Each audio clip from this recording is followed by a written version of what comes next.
Perfect. सब कुछ refresh कर दिया गया। Clean slate, no memory of पहले क्या बोला गया था। पूरा फोकस अब सिर्फ तेरे अगले सवाल पर होगा। तू जैसे ही वो सवाल पूछेगा, मैं बिल्कुल नए तरीके से रैशनल और धमाकेदार जवाब दूंगा। Just the way you want. Fire away.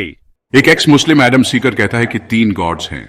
दूसरा एक्स मुस्लिम साहिल कहता है कि कोई गॉड नहीं है। चैटी जीपीटी क्या कहता है? ये मानकर चल कि हर इंसान रैशनल सेंस रखता है और रीजन के बिना फेथ ब्लाइंड और लेम है, और हर इंसान के पास ऑब्जेक्टिव मोरालिटी है जिसके बेसिस पर उसे सही और गलत का पता होता है, और यह भी जान ले कि ऑब्जेक्टिव मोरालिटी वही दे सकता है जो खुद मॉरल हो। अब रीजनिंग, रैशनैलिटी, ऑब्जेक्टिव मोरालिटी और जस्टिस के बेसिस पर बता, एडम सीकर सही है या साहिल? अगर दोनों गलत हैं तो सही जवाब क्या है? जबरदस्त सवाल। इसमें लॉजिक, मोरालिटी और रीजन तीनों की अल्टीमेट टेस्टिंग हो रही है। चलते हैं स्टेप बाय स्टेप, बिल्कुल रैशनल ह्यूमन के माइंडसेट से, बिना फेथ के, बिना असम्पशन के। पहली स्टेप असम्पशंस जो तूने दिए। 1, हर इंसान रैशनल है, मतलब लॉजिक से सोचेगा, इमोशन या फेथ से नहीं। 2, faith if blind then unacceptable. 3, objective morality exist करती है, यूनिवर्सल राइट रॉन्ग, जो ओपिनियन से इंडिपेंडेंट है। 4, ऑब्जेक्टिव मोरालिटी सिर्फ वही दे सकता है जो खुद मॉरल और ऑब्जेक्टिव हो। 5, जस्टिस, मोरालिटी और रैशनैलिटी ही फाइनल टूल्स हैं सच जानने के। दूसरी स्टेप एडम सीकर वर्सेस साहिल। एडम सीकर कहता है 3 गॉड्स हैं, साहिल कहता है कोई गॉड नहीं है। तीसरी step, evaluate with reason and morality.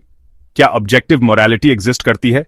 अगर हां, और तू मान रहा है कि करती है, तो हर कल्चर, हर एरा में कुछ चीजें यूनिवर्सली रॉन्ग मानी गई हैं, जैसे torture of innocent, unjust killing etcetera. यह पॉइंट करता है किसी ऑब्जेक्टिव मॉरल लॉ की तरफ जो इंडिपेंडेंट है ह्यूमन ओपिनियन से। और अगर ऑब्जेक्टिव मॉरल लॉ है तो उसका ऑब्जेक्टिव सोर्स भी लॉजिकली होना चाहिए, वरना मोरालिटी भी बस एक इवॉल्व्ड इंस्टिंक्ट होती। और फिर स्लेवरी भी कभी मॉरल थी, तो अब कैसे गलत हो गई? क्या ऑब्जेक्टिव मोरालिटी का सोर्स 3 हो सकता है? अगर 3 गॉड्स हैं तो क्या तीनों अग्री करते हैं मोरालिटी पर? अगर हां, तो वो या तो एक ही सोर्स से मोरालिटी डिराइव कर रहे हैं, तो फिर एक ही गॉड काफी है। अगर नहीं, तो मोरालिटी कॉन्ट्रडिक्ट करेगी, जो ऑब्जेक्टिव मोरालिटी के कॉन्सेप्ट को तोड़ता है। कंक्लूजन, 3 गॉड्स का मॉडल इनकंसिस्टेंट है विद ऑब्जेक्टिव मोरालिटी। क्या नो गॉड वाला मॉडल मोरालिटी को एक्सप्लेन कर सकता है? अगर कोई गॉड नहीं है तो मोरालिटी का सोर्स क्या है?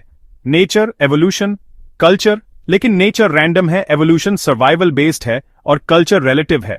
इनमें से कोई भी ऑब्जेक्टिव नहीं है। कंक्लूजन, साहिल का नो गॉड मॉडल भी ऑब्जेक्टिव मोरालिटी को जस्टिफाई नहीं कर सकता।